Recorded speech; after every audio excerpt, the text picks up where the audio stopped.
Championships 2024.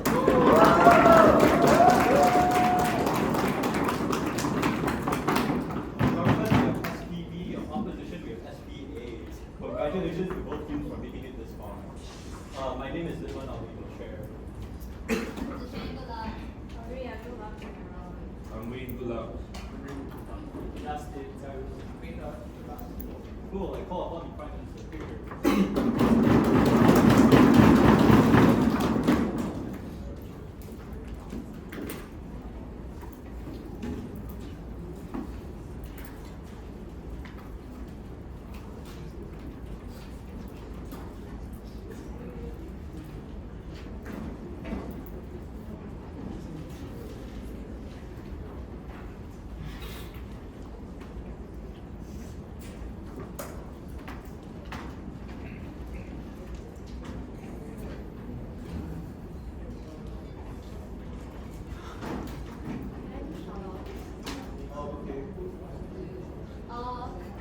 Thank you everyone for being here today. It really means a lot as an entirely year one team with less than 5 months of debating experience each. It really means a lot. First, shout out to our seniors which are on the opposition side of the bench today for teaching us everything we know and allowing us to get this far into the tournament. Second of all, shout out Haven, Lim Yu Han, our coach, the both at the back. Thank you for blessing us with your passing codes and lines that has helped us keep motivation to this speech. And third of all, thank you to all the people who have come down and supported. And then finally, thank you to all the amazing opponents we faced so far. You are all great competition and great debaters. And I wish to meet you again next year. Their rankings outside of speech. Yeah. They are. Look at them. They're not taking this.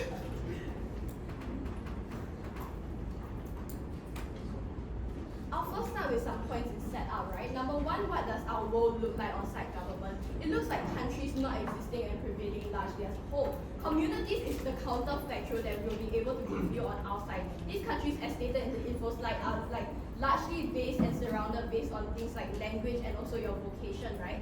These are commonalities within individual and has a larger ground of cultural association, right? In that case, why one core reason why language and vocation is better than anything else that is gonna come out on the opposition sides like national identity. But one very core reason, you have a larger sense of community in which people are more united as compared to people who are bounded within state borders that maybe they have not consented to in fact in the past, right, which I'll go on to elaborate later. Number one, the two comparisons that you have to take note is the countries versus countries and also communities versus communities. Two then things. Number one is the likelihood of harms occurring, and secondly on scale. For in the instance of countries versus countries, right, the likelihood of your harm happening is extremely high. Why is it so? We've historically seen countries battling out each other in cases where there's a large amount of casualties and things like that, and a lot of people have died, and the scale of impact is very large, right? Why is this so? It's because countries are self-sustaining in nature. Most larger countries like China are able to operate by themselves, right? Meaning that they do not have the reliance and need for reliance within other countries. Though they do exist in current times, it's largely for the maximum utility and profit and things like that, right?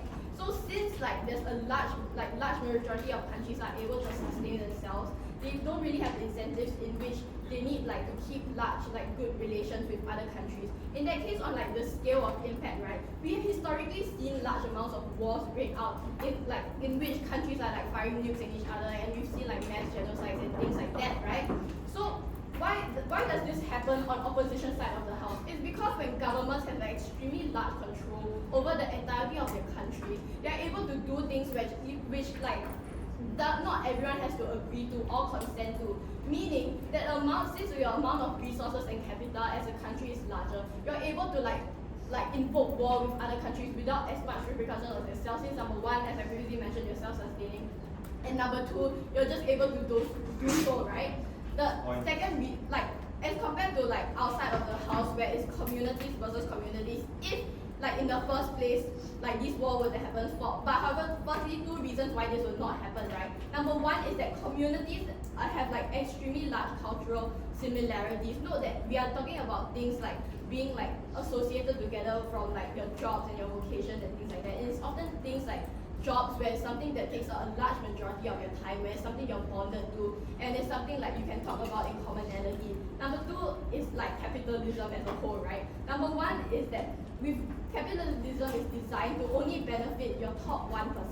This means that only your top 1% of individuals can prosper, meaning that only like the top 1% of individuals within like your country can like help like prosper, right? Whereas on outside of the house, as a community as a whole, you're able to like rise above like whatever position you were assigned to, no matter what state you were in, right?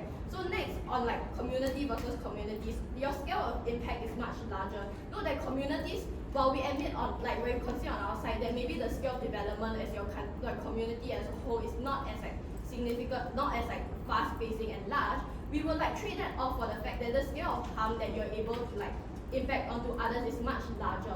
It's important to note that communities are interdependent with other communities, right? Because you're associated with your communities due to things like vocation. For example, a fisherman like community is then associated with a rice farmer community, and then they come together and collectively they have more resources, right? Note that communities are independent with each other and cannot self-sustain, and they are rely on each other, meaning they don't have the incentive in order to like fight as much among each other, right? And since they do not have this, like in the first place, even if they do fight, we believe that since they don't are limited to the amount of resources they can obtain, the scale of their fighting is not as large. In that case, what is like our counterfactual, right? And the biggest push you will see coming outside government today is the agency of an individual.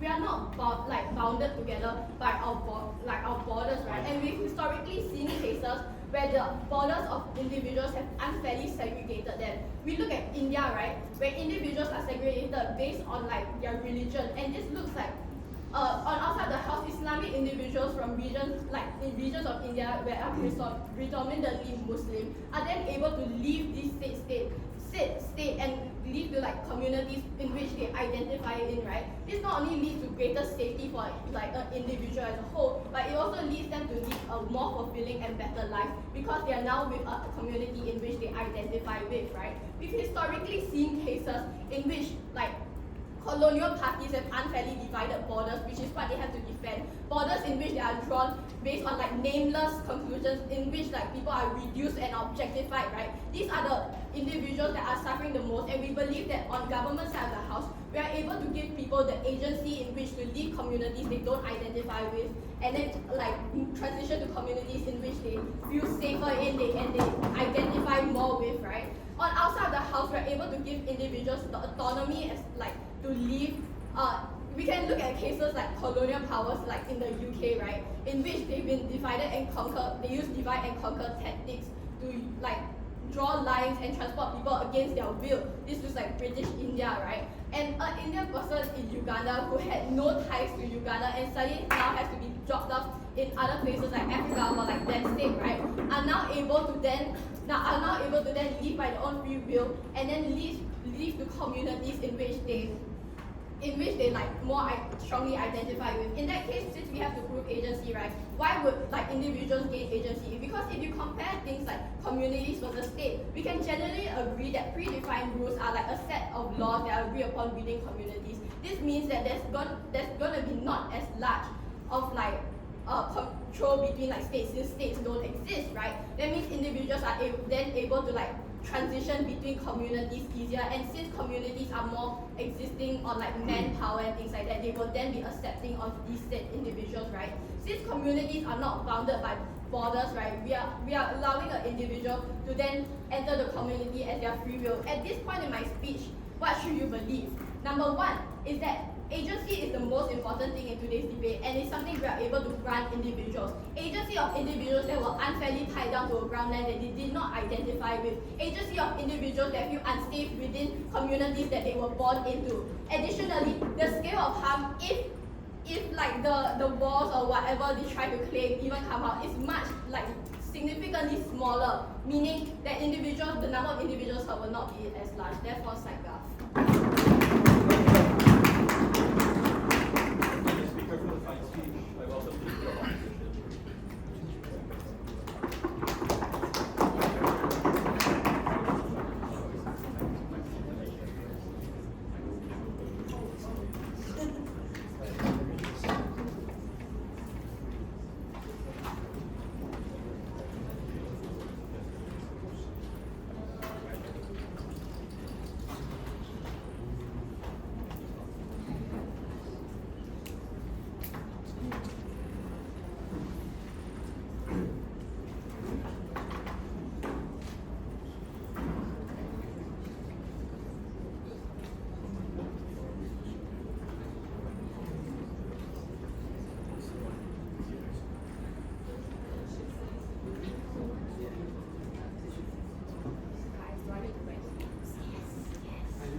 talk like this. Fix your leg.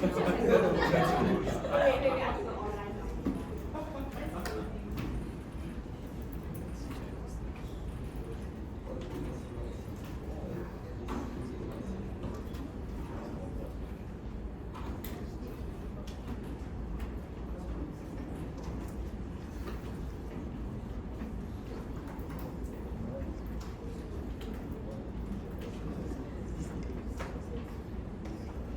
Yeah, I'm going to shut up.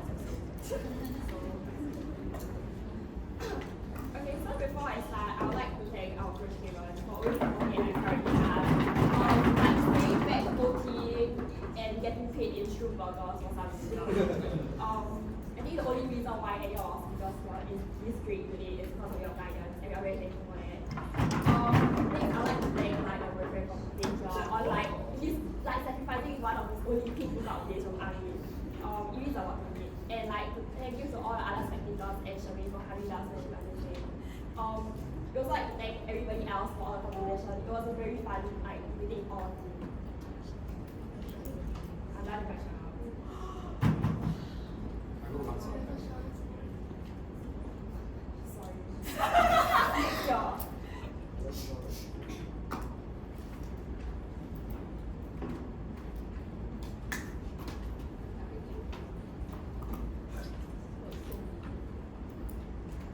The world that Emily describes is actually very terrible. She tells you a few things, right? Commonalities equals to communities. By this association, the world can have a lot of communities, and these communities are going to go rampant. Because each individual can identify themselves differently, right? Based on their vocations, based on the number of vocations that we have. Just look at the industry in the country that you live in. There's so many vocations out there. If every single one of these vocations like actually going to get a community, what you have is differing interests and no legislative body that's able to encompass everything at the same time. You're going to have even more discrimination. You're going to have even more disputes because everybody is following their own communities like rule book of how to resolve disputes, right? So bad on their side. It's only a few their way on countries versus countries and communities versus communities is symmetric because on countries the stakes are higher, so they think more before they make a decision, right? They tell you that communities like have all these kinds of wars lesser because they're like they have all these kind of wars on the smaller scale because like they're smaller, right? But then at the end of the day, these wars have this kind of fights happen more frequently because they are smaller, they have more discrepancies, they don't get any. But this same logic, countries are also interdependent. A lot of countries cannot self-sustain because they only specialize in one thing. Their claim cannot stand. The second thing that they try to tell you is that well, these people have the agency in these communities. But they tell you that agencies are still going to be exploited by all these societies because understand that like when you are given the agency to vote these people into power within your own communities, these people cannot uphold their promises because they are ever changing, right? Because they are probably going to leave once they find somebody else better in the community that's able to lead. They're never ever going to finish their project. They're never going to keep their promises. You cannot take this away. Before I go on to anything else, let's go on to some framing. Right? The first thing is about how cities stateless societies look like. They like very conveniently ignored the fact that when you're stateless, it means you're no citizenship. The importance of citizenship is understood by every single one of us here because it means that you have a country to call home. You have something or like a country behind you that can support you for the rest of your life, probably, and that you have like a lot of resources that you can tap onto, especially when you face problems in another society or in another country. Right? They're losing all these accesses and they're harming the intrinsic thing that makes all these communities or makes all these countries special because citizenship is very important. Every one of us, and we probably cannot think living in a world without citizenship, right? So why do all these why is the importance of the formation of a state, right? The first thing that you have is that it has legislature, right? You have a communal criminal justice system. That's why you have all these kinds of authorities. You have the police that allows that your entire country goes very smoothly. The second thing that you have is that you have authority because you have elected state leaders who are there for a limited amount or like a duration of a term, and you are able to implement things and you are able to have elections, right? This doesn't happen on the other side when you have communities because all these communities are so small. Each individual has a lot of different views. Everybody tries to pander to everybody else, right? The third thing is that people in possession of power. You don't have anything like ministers, you don't have anything like senators, you don't have things like mayors. Only one person or like a communal group of individuals are making a decision for everybody. The problem about this is that you probably don't have enough people who are specialized in that field to be able to make good decisions because of the amount of because of the small number of individuals that you have. The second idea is that all these people, always changing. You have constantly changing ministers, and all these ministers, like, presumably that they have like individuals with a lot of authority in their leadership. They're able to change the laws, they're able to change the rules, right? This means that every time somebody new is elected, they can just remove a law as and when they like, based on whatever like kind of principles during their standing in power. That is so bad. Our counterfactual is that, but like we want like these current societies where we still have states, right? Moving on to our first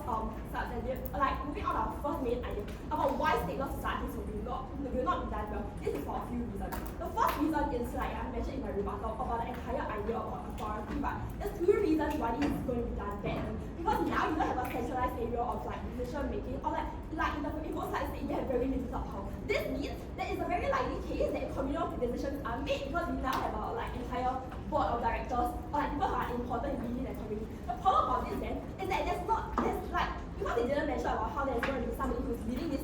Yeah, it's okay for us to really think that because it's a board of directors and because there's a lot of people with like different interests, this means there's a very long time lag between implementation and discussion. There's always going to be disagreements. You're not going to get anything passed like how it works in the Senate right now, right? But the second idea is about like how there's going to be incompleteness on a project. Because when one person steps out, it disappears, somebody else steps in. The problem about this then, the impact of this then, is that it decreases the trust in these people within the societies, and these societies eventually disappear when none of these like promises are being done. The second main problem about, the second main reason why stateless societies will not be done well is that disputes will be resolved badly. Understand that there's a lot of their social bodies are very small. This means that they have very small amount of manpower to do get anything done.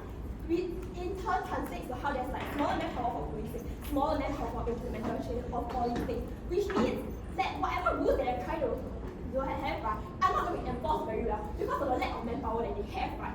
This results in like resolution of disputes being done in a very shallow manner because they want to get it done and over with the lack of like authority that they end up having within the society. Right? The impact of this then is that your society will fragment, right? Because even people within the same community, even people like who are the closest to you within a family are going to have differing interests, they're going to have different ideas and like having different priorities in what they want, right?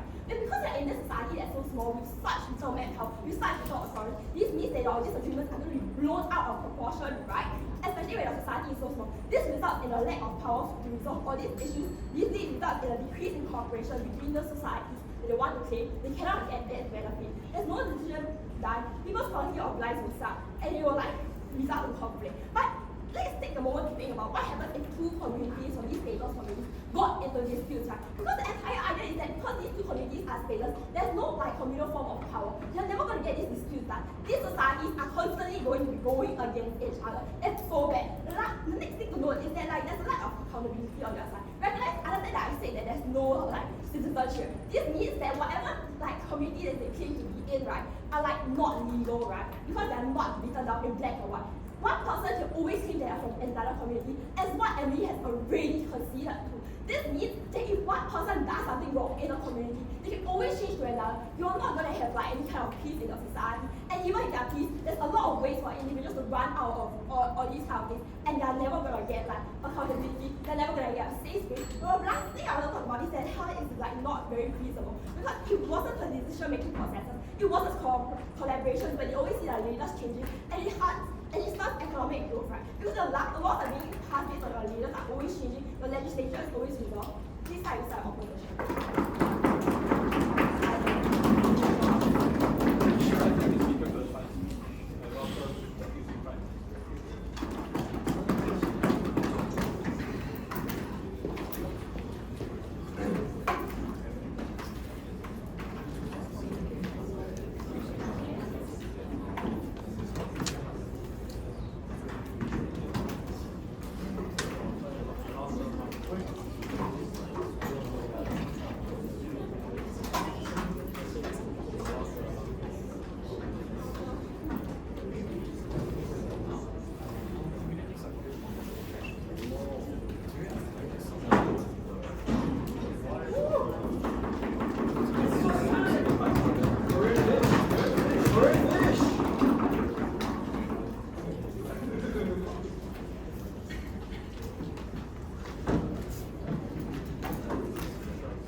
and tried to say that countries waging war on each other is like symmetrical to communities fighting with each other, which is an absolutely crazy claim to make. Okay, so our idea is that countries are self-sustaining, right? And when collaborations happen, it's just to increase like their development more than to like make sure that they can sustain themselves. Most states are independent. They have like systems to make sure that people can get food, that people are able to get their basic necessities, etc., etc. And when it comes to like countries, we know that countries can be self-sustaining because like in the past like years of like thousands of years of history, right? We have seen like countries waging war on each other because they are able to sustain themselves. They want to concentrate power. They want to take over the world, and that is why they intrinsically want to wage wars on each other.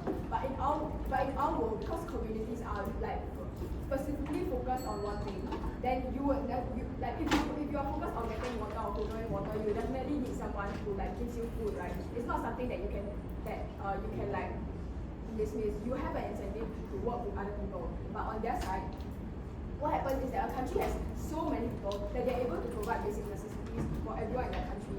Therefore, they don't need to collaborate with each other. Then there was this idea that they need to think more, which I think like leaders of countries do think more over the years. But we've seen like two great wars happen, like two big world wars happen, with so much harm done to so many people.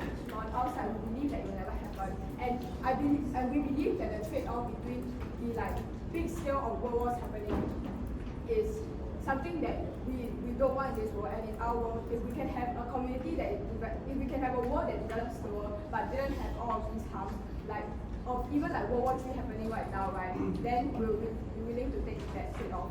So on the idea of having multiple vocations or like the leadership in communities, right? So there was this idea that there will be like no way to like, there's no like formal sense of like leadership. But actually you can see communities sort of as companies as well, because they're like, and companies have like long cells, like many different rules, right? So they're still able to function properly. They're still able to have rules and enforce them, right? So like let's say they could say like a leader has to stay for like a certain number of years, etc., etc. So believe that like it's kind of like you imagine the world, but instead of like countries, you shrink it down to just like companies existing, right? So you don't really care about what's happening in other countries because the concept of country is not a thing. You're not trying to take down other countries. You're not trying to take down any opponents.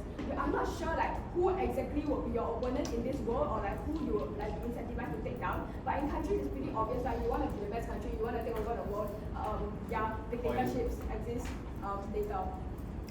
So on the idea of like people who are able to like maintain the law, right? Okay, this may be so the concept of like being a policeman is something that some people will be passionate about, right? So some people, like there can be a group, there's likely to be a group of people who are like who want to like go around and ensure like rules that there's like somewhat of like enforcement of like justice or fairness, because there are people who are passionate about this, and therefore they will be able to like go around to all the different communities and lobby like do you think like there should be certain laws like or just be like a peacemaker between like a group, like collective groups of like communities, right? So as to like maintain peace. But the difference is that like this idea of power, right, is less centralized than like countries which are like millions of people, where you're controlling millions of people, right? And the problem with like controlling millions of people or leading millions of people is that there are always going to be people who are structurally like behind other people. They are structurally oppressed by the governmental societies, because governments have so many people to manage. There are some people who will be structurally oppressed. So for example, if you are a minority, you have to accept a few trade-offs. For example, not having access to SAP schools, and for example, right, so there are like, so because the country decides like what is important for, like I think government also have like some way of like structurally oppressing certain groups of people, because you have to make decisions that are better for the majority. So therefore you'll always be like trading off something, and most likely they're going to be trading off minorities. So this looks like some people seeing like being worth less, some people like yeah, your point. Right, so presumably these societies will still control things like resources, which means that you transition to more traditional conflicts like fighting over land or fighting over resources. Fighting over land will happen in your world because the concept of countries is a thing. But in outside communities, they all like live communally. They find their own like they collaborate with like the people who need to build the buildings, and after that they just like have some sort of barter trade, right, in order to like get their house, and that's how things are settled. I don't think there's like a need for this like large body to control what you need to do as a country. The idea of a country is like it feels very intuitive to us, but if you actually really think about it, you see it's like a crazy concept, right? You're just randomly born into this country. You have to follow this like random set of rules that nobody like enforces upon like that somebody enforces upon you, and you're not able to change any of that. It's very hard to opt out, and on outside, right, people can choose what communities they wish to opt into. So the difference is that like we will definitely have like people who are like the chances of like structural oppression happening to you is much less. For example, if you're a minority race, you will get like people in the majority race like will be able to get certain privileges, will be able to and the idea of a majority race actually won't really even exist because countries are the thing, right? Because like you won't really think about, because the idea of majority countries like are in an overall country. So the ideas like these ideas of like majority and minority like won't really even exist to that much of an extent, because like people won't be like grouped by race or anything. They'll be grouped by vocations where they need each other in order to thrive and succeed in this world.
Okay, shout out to Kevin for some reason staying with us, even though like at a certain point we had maximum of 3 members per training. Shout out to my team who supported me thus far and managed to bring us all the way to the finals. Shout out to our juniors who also made it to finals and managed to make these finals in SPSP finals. Somehow doing so also while having like barely 5 months of debate experience. I don't know how they do it. And last but not least, shout out to our reserve and also my girlfriend Renee.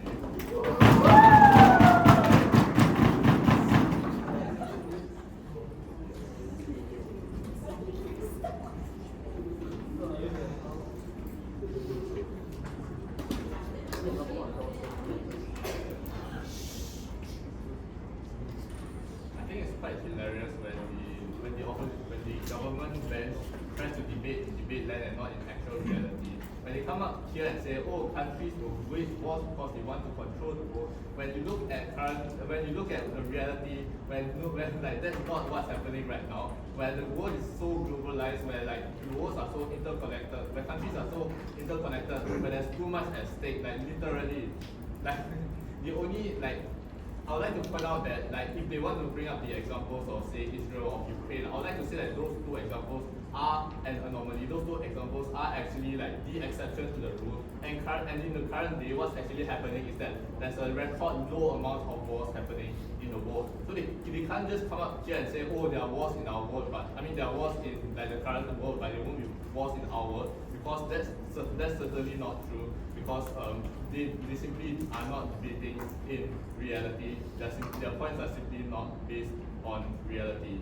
So that completely takes out their whole point on conflict, their whole point on wars. And now I'd like to actually flip this argument by saying that I think it is likely that the wars that happen, if they happen in the government bands, is that it will be lower scale. But what happens then is that these wars will also happen a lot more frequently, simply because there are lower stakes to actually these wars actually happening. Because right now what's happening now is that the majority of countries are like their economies literally depend on other countries. So if they like want to wage wars against other countries, like literally their own country will be like more affected than like whatever gains they may get from the wars themselves. But what happens in the government world is that these wars happen because there are lower stakes, because like these communities are more so independent. These communities are less like reliant on like global economy. And what happens then is that there's much higher chance of wars happening. And also like what the QI that was brought up is that these conflicts won't just be like ideological conflicts. This will also be conflicts based on over land and over resources, because they try to claim that all of these communities will be equal because they can move wherever they want. What I would like to point out is that people are still born into these communities, and these communities which still exist in like Earth, they still exist on Earth. I would like to point out that Earth fundamentally is not an equal world. Earth fundamentally has places which have less resources. Earth fundamentally has places which have more resources, and people who are living in places of less resources, obviously they want to get more resources. They will want to like overtake the people with more resources, therefore wars. And also last thing on this point, like they bring up the thing about minorities, about how there won't be discrimination. What I like to point out is that like the identity of a human being isn't just your vocation. I think it's likely that like within these communities there will still be minorities. For example, like a majority white like banker community with like black banker. I think it's likely that there will still be minorities within the world that they claim. I think it's also true. And that also means that discrimination will still happen on the government bench. So next, I'd like to talk about how like an individual's identity isn't just like their job, right? There is comprised of many things. For example, like religion. For example, like race. For example, and their job and their social, their SES. So what this means is that it's very likely for these communities not to actually be a hegemony in a sense, or rather, it's not going to be like very equal, in which the identity like that the individuals come to this community for won't just be like everyone won't share the same identity as them. So I don't think the whole thing about how like the communities will be so good is something that like will be something that is important in today's debate. So I've taken down like the two of their main points in today's debate. Firstly about identity, secondly about like general like wars in the first place. Now I'm going to be talking about, even if like let's say on their best case scenario, why these communities are still so bad is because there will be a lack of progress. So what this means is because these communities are like independent, because these communities are separate from each other, I think it's unlikely that these communities will actually like do any sort of collaboration. And this is because of isolation. This is because of when these communities actually congregate based on identity. I think there's a much higher chance of tribalism actually happening within these communities. Therefore, I think it's likely that these communities themselves, they will want to keep to themselves. I think it's unlikely that they'll actually collaborate with the wider, with like any other communities. And what this means is that it will fundamentally reduce the amount of progress that can happen on the government side. So what this means, and progress as in like medical as well as technological progress. And this is for a few reasons. So firstly, on different perspectives, because all of these individuals are like working like the same job as the government claims, I think that there will be a lack of like differing perspectives within the field itself. I think it's unlikely that these individuals, I think it's unlikely that within these societies, there will be like many differing perspectives. And what this means is that like for say a problem, I think that there will be a much higher chance of echo chambers forming. And secondly, I would like to talk about, and the second reason is double effort, because I think it's also quite likely that two independent like communities are will work towards the same, like solving the same issue. What this leads to is that it leads to a waste of resources. It leads to like two different communities actually like wasting their resources by working independently, by basically like wasting double of their resources, by wasting double of their effort as well as double of their time working independently to the same solution. And therefore, I think it's very, I think that will really reduce the rate of progress that can happen on governance work. And lastly, I think last of all is the pool of resources as well as the pool of knowledge.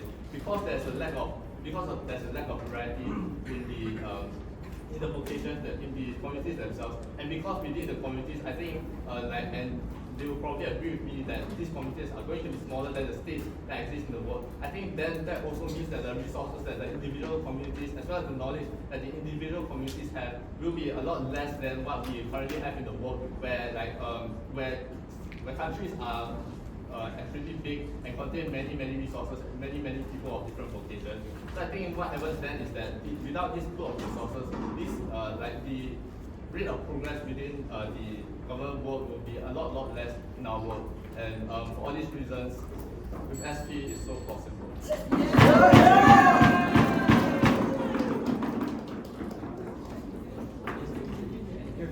Thank the speaker for the points that you call upon government.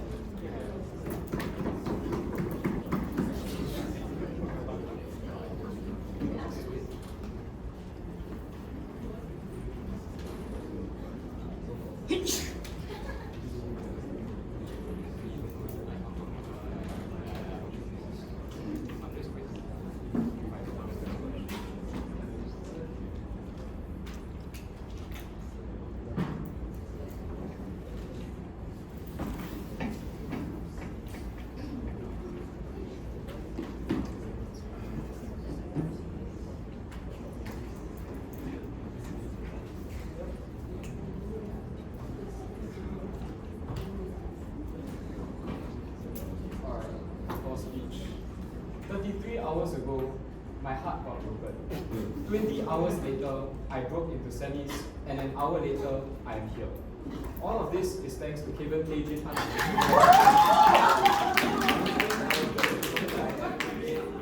I think like 5 months with him is literally 6 years worth of speaking to secondary school debaters. Honestly, he's a very efficient guy for president. I would also like to shout out SPA for guiding me and making debate actually interesting. And SPD and everyone else that's participated in the 30, you guys are really cool. Stevie Sigma on Ohio is.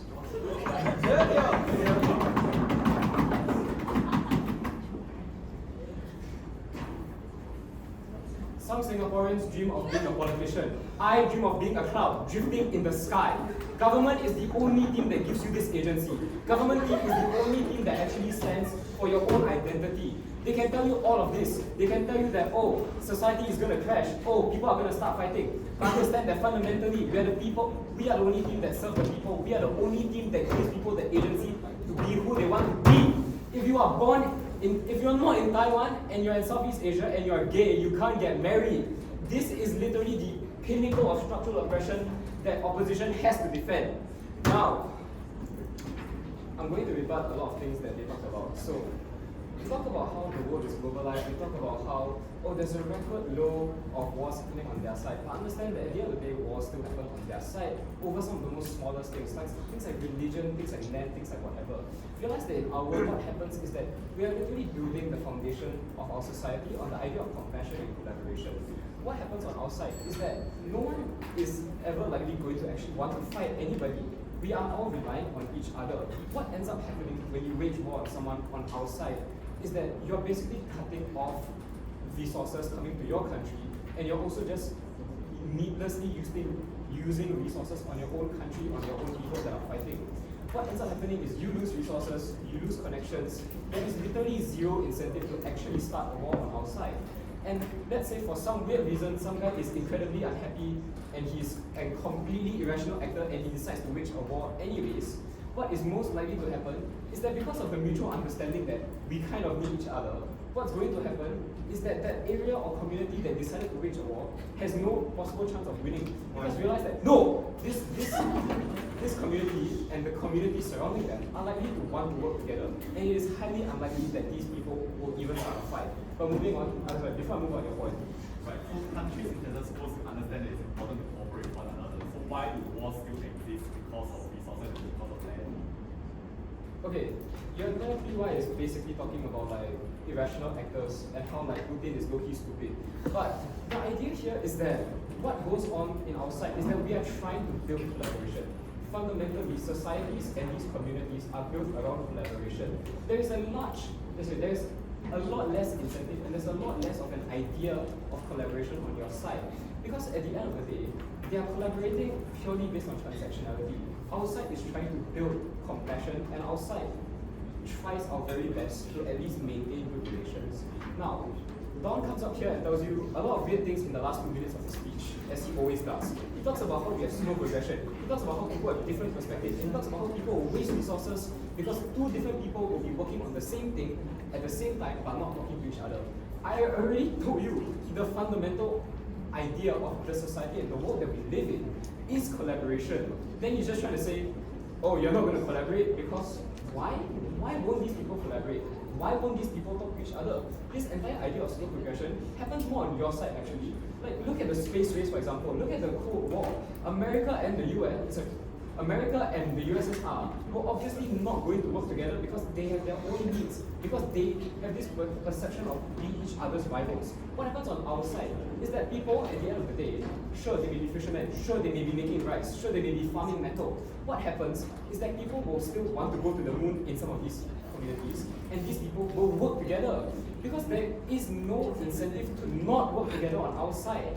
Their side, opposition, literally has to defend the idea of individuality and not working together. Why is that so? Why is this actually better than what we give you? A sense of collaboration and a sense of agency. Before I move on, any POIs? Okay, so now at this point of my speech, you should understand and you should believe that our side will collaborate more than them and that our side has more agency than them.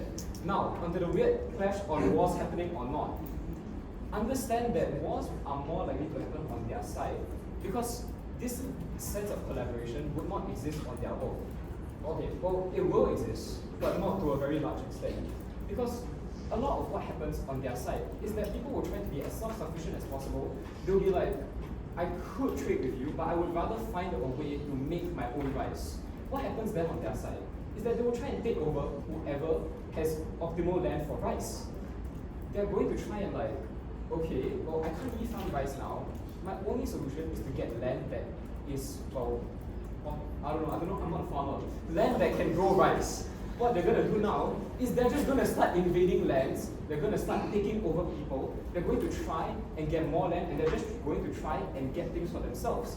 Because of their own idea, because of this idea of a border surrounding their land, because of this conception that this marked border area is ours, I can't get this thing from someone anymore. They will have this perception that it must be mine, and I must invade to get it. At this point of my speech, understand that no matter what happens, or no matter what op tries to spin at you, realize that wars will happen on their side, and wars are significantly more likely and detrimental. As my previous 2 speakers have already said, the scale of war on their side will be large, and they even concede this. But then they try and say that, yeah, sure, we concede this, but it's less frequent. At this point of my speech, it is very clear, it is more frequent, and the scale will be larger.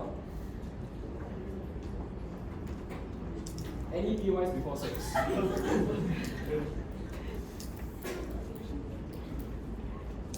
It hurts to be something, it's supposed to be nothing with you. Before I, okay, now, understand that at this point of my speech, I've made it very, very clear on what the way is and why we win this debate. Number one, we have the agency to choose the communities we want to be in. If I want to be gay and I want to kiss a guy, I can just go and do it. The systemic oppression on Org would never allow this. I would never be able to kiss a guy if I wanted to. This is the world that Org has to defend, and this is the world that Org will live in. Now, no matter what happens, understand that humans are creatures that want to live in a society. We are creatures that are bonded by many, many different things. We are people that just want companionship and that we just want to live. Our side is the only world that truly lets this flourish. This is the peak version of humanity. This is the optimal world that we should live in. A world where collaboration, a world where companionship, and a world where trading with other people is the optimal route and is what we should live for. They decide to segregate themselves. They decide that I want to be a person and I'm just going to be the person that I am and I'm going to make sure that no one can do anything about it. I want this land and I want it. And there's nothing that you can do about it on their side.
Before I start, I'll just give a few shout-outs again.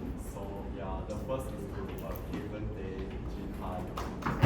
Obviously, using SB as what the previous vice president said. Thank you for still staying with us even though we don't pay you well. The next is shout out to my teammates who have been here and recently to keep up spread our business. Thank you for tolerating me. Shout out to my juniors also who made it to the finals despite being the first year of debating. And lastly, shout out to my friends who came down to watch.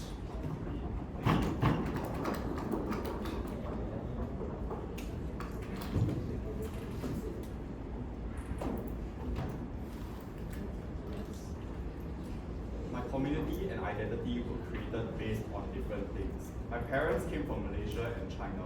My family was from a Buddhist background. I grew up and chose to become a debater because of the people I interacted with, and my friends are of different races and religion and backgrounds. This then means that communities are inherently abstract in nature and also consist of many things in society.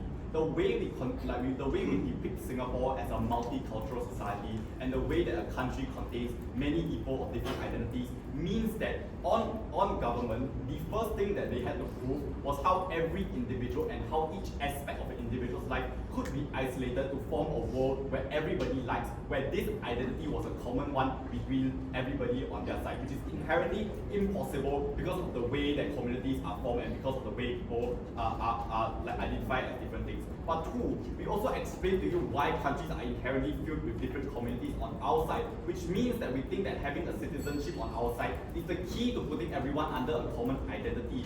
Even if it wasn't true that everyone could come together and everyone could respect each other, we think that this commonality was good because of various reasons that Glennis and Don have already explained to you. On the comparative, you are more likely to fight easily within your community because there wasn't any established guidelines or there wasn't a key distinction between one identity and another identity. At this point in the debate, you ought to believe that communities are inherently abstract. The first thing I will talk about is about identity.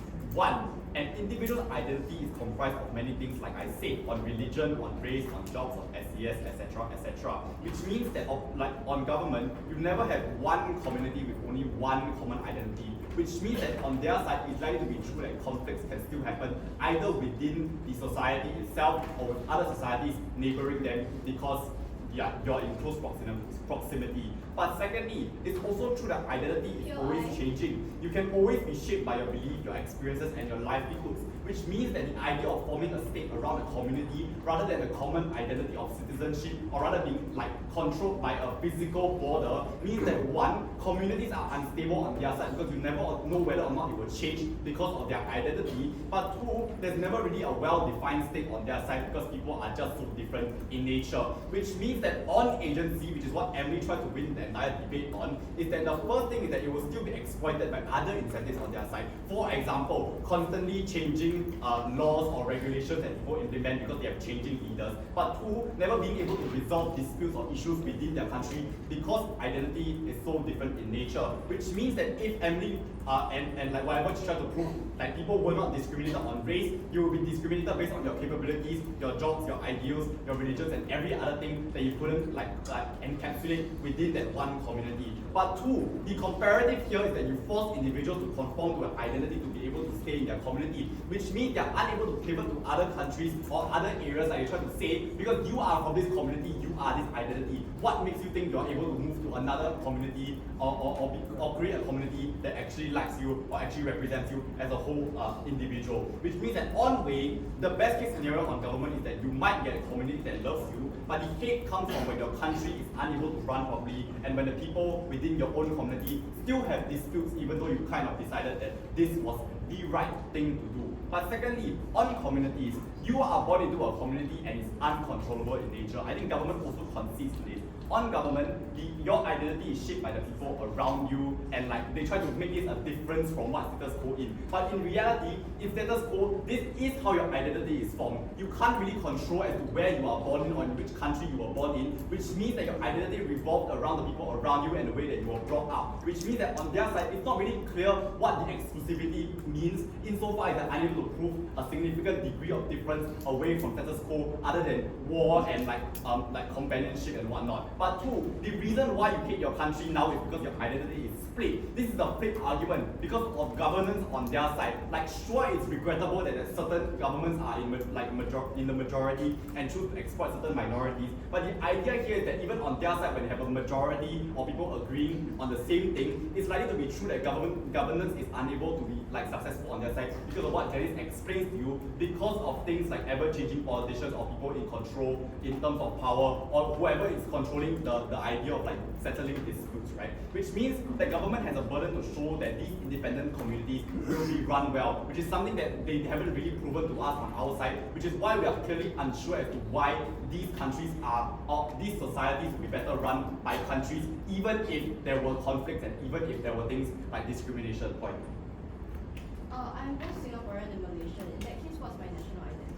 Your national identity was shaped by the people like you were born in. Like sure, you could identify as like I'm like half Singaporean and like half Malaysian, but the way in which your identity is something that is so abstract and so like you cannot define it in a way. So if you chose to identify as a Singaporean, like sure, like good for you, but like this just proves to us, my respondents prove to you that I cannot define what your identity is, right? So like the third thing I want to talk about is whether or not conflicts happen, because this is something that like DPM like shifted to, right? On between countries, I think it's largely symmetric on both sides, i.e. conflicts between communities can still exist, and it's something that can't really be solved on their side, which means that they prove an inconclusive harm that exists on both sides of the house. But here's the flip: if you have ever-changing leaders on their side and people don't hold permanent positions of power for a certain degree of term, like an election cycle, it means that policies on their side keep changing, which means that these policies can be reversed or can be changed on their side, which means that they never have a clear stance between cooperation within the country and other communities, right? But on the idea of communities and their counterfactual, they don't really prove to us why different communities will be incentivized to cooperate, because of two things: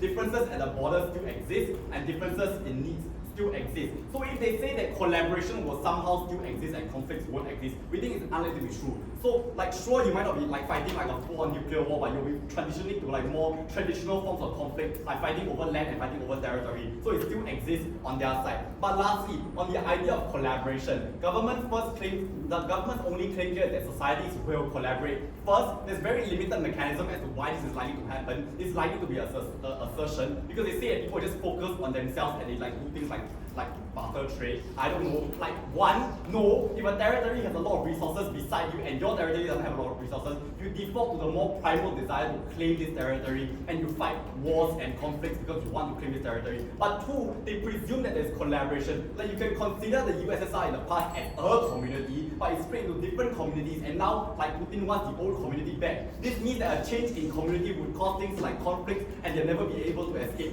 things that are inconclusive in nature.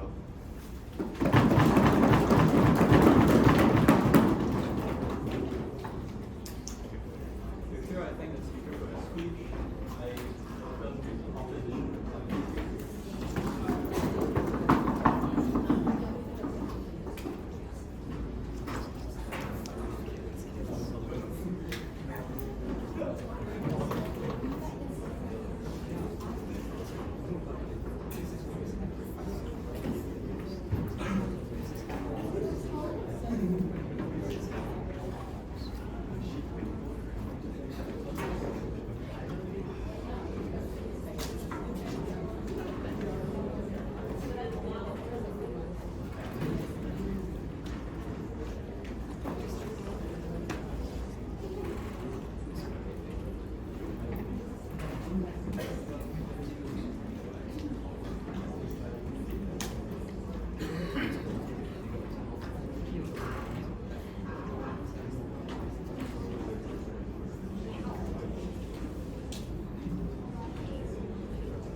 Xiang for agreeing to go on like many self-funded activities in trade. And for my viewers for always being like very accepting for our feedback and trying to like help us in proposals.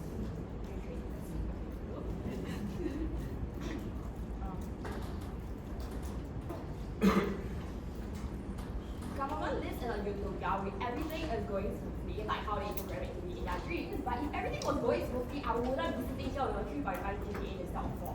Right? So the first problem they have is their entire assumption that everyone within the society will be able to interact well with each other. Their logic is very simple. They say that because they speak the same language and they are in similar vocations, they're going to interact well with each other. They're going to agree on things within a society and be able to have mechanized any kind of like societal benefits that they end up claiming to have, right? But when you speak the same language and you have the same vocation and as your fellow peers within school, within SB, even in your own building like CLS or like EEE programs, you also have disputes against them because inherently you understand that those are individuals, those are people who are different from you. They have different interests and different personalities. These people are not going to work out the same or have the same mentality. This already proves to you that they haven't done any mechanization on how it's going to work and why societies can work with, interact with each other. And so far as they didn't challenge or mitigate any of the facts that people have different interests and interests. This is logically prior to whatever case of collaboration. Because they cannot collaborate with each other, they cannot absorb any kind of like benefits that they claim that they don't have, right? The second bit observation is that they keep pushing us about the entire idea about agency. Understand that like this is not the first time agency has been so far taken away if you do believe that it has been taken away. But the second thing is that we have already constantly told you down and down that entire bench. The agency is going to be exploited because of constantly changing laws, right? This was mentioned in my speech, this was mentioned in Dawn's speech, this was mentioned in Cheng's speech, but not a single one of them mentioned it in any of their rebuttals, in any of their speeches, right? So, like every time there was an issue within the society, this means on their own premise that these individuals within the society are going to change because they have agency to change whatever they want to be. This just activates the entire claim about why these individuals are not going to be held accountable, right? This then proves the fact that because individuals are not going to be held accountable, crime rates are going to increase. They cannot get any kind of protection or they cannot get any kind of legislative that's going to occur because all that's going to occur in their communities and societies is going to be chaos, right? And the second thing about that is that like the society that they're going to be in will end up dissolving because everybody who like that society doesn't agree the society will end up leaving. You have no society, you have no stable society at the end of the day, which just activates whatever concept has already claimed. But yeah, so on the third thing, right, they tell us that their model works because it works like an entire company, right?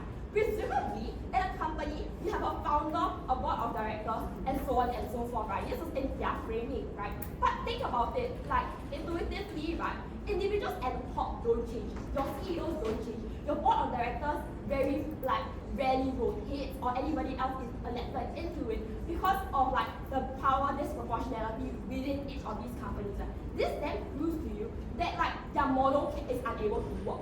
So the intuitive here is that you have to buy our claim about how there's going to be a collaborative model, right? And because you do buy our claim that there's a collaborative model, this already proves that whatever kind of harms that we have activated on our side, saying that there's a long lag time for implementation, saying that how there's not a way for all these kind of power to be consolidated in one area, how there isn't going to be any kind of like consensus or it's going to take a very long time, already translates to you that even if society, if stateless society was present, it's going to be done in a very, very terrible way, right? So this means that like their side is not going to have any benefits at all. But also, I just want to hash out the fact that they actually just dropped like our entire DPN speech about progression, right? And that is very important because the entire idea of our society is being able to get better and like be able to collaborate even more is if they progress and they collaborate, right? If there's a lack of progression, individuals would not find any value to collaborate even more because these societies will find ways to be like independent of each other and not need to collaborate, right? So proud of those.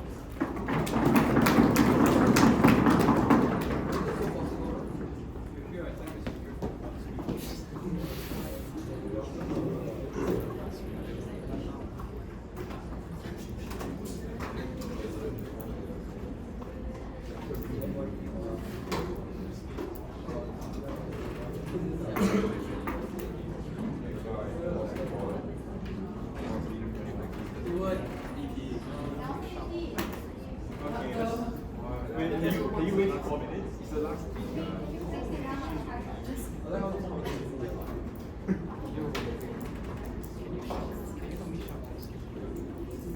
Okay, come on, government plan. Here.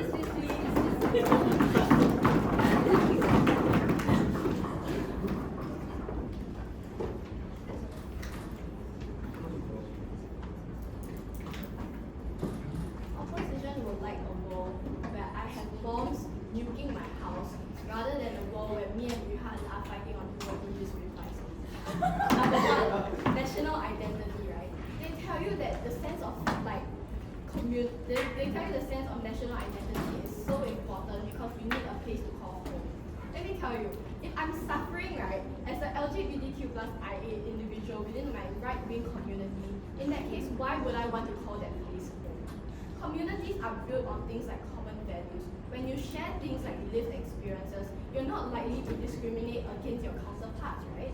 Second, law and regulations. They tell you that it's harder to hold people accountable when they do commit crimes as it's easier for them to flee between communities. This is not true. Communities are against individuals that are inherently going to harm their said community which they grew up in and they want to protect. So it's unfair for them to claim that suddenly there's going to be a rapid amount of criminals that will run wild and then suddenly jump between communities because, if I commit rape with this one, I'm just going to release the other one because no one's holding me accountable. No. If I know that a rapist is coming in my community, obviously I'm not going to let them in, right? Next, decision making. Note that they have painted a picture against us in such a way where they're like, decision making is going to be done so poorly because there's no like large authority. Note that on their side of the house, when they have presidents with 100% control over a country's resources, when they have the ability ability to make dumb and irrational decisions, like Trump's policies that go against the entire prosperity of a country's economy. These are the type of people that they have to defend. The people who have only two years within their term that apparently can suddenly make that much of a difference. We believe that despite them claiming there's going to be constantly changing rules, if you read the Infoslide, they tell you that we are following a predefined set of rules. Thus, it's not what they try to claim. Next, on the point of productivity, they don't tell me why it's so important, why as a society we have to increase productivity to that large of an extent. We tell you on our side, and I've told you since the start, we consider that sure, maybe societies won't progress as fast, but I would much rather live in that world rather than a world where I constantly have like nukes being thrown down on my house, right? Next, it's like when there's too many communities, it's less productive. However, we believe that instead of having a centralized government, like dictate everything each individual state like does, which is the side that they they have to defend, right? We wish for individuals within the community to, in order to like choose what's inherently good, because it's in fact like the individuals within their own community that grew up in said community that knows what's best for their own community. And last, agency. Yes, this is an important point instead of what they're trying to claim. And why is this so? Imagine being born in a community where you're constantly discriminated against for something you can't control. A state in which you're shoved into this and you're like objectified and boiled down to like a certain part. Yes, identity is like a large spectrum, right? However, we believe that discrimination will like less likely exist on our side of the house for the pure idea that community is built on things like empathy, is built on things like compassion, right? You're unlikely in that case to then do things like fight against your own people in your own community, because that's just counterintuitive, right? Agency is an extremely important part of our debate, and we've highlighted this across all three of our speakers. Why is this important, right? It's just think about it realistically, right? When you as an individual are born into a state in which your ideologies, your viewpoints are extremely different, it's extremely difficult for you to then change state because there's a large amount of laws and regulations you have to go through. Imagine of you being a suppressed individual, a marginalized individual living in a community where you're constantly being suppressed and discriminated against. You have to grow up in that community in a fearful state for your things like your own safety. At this point of my speech, what should you believe? Just believe that agency is the most important thing and everything else is symmetric. Therefore,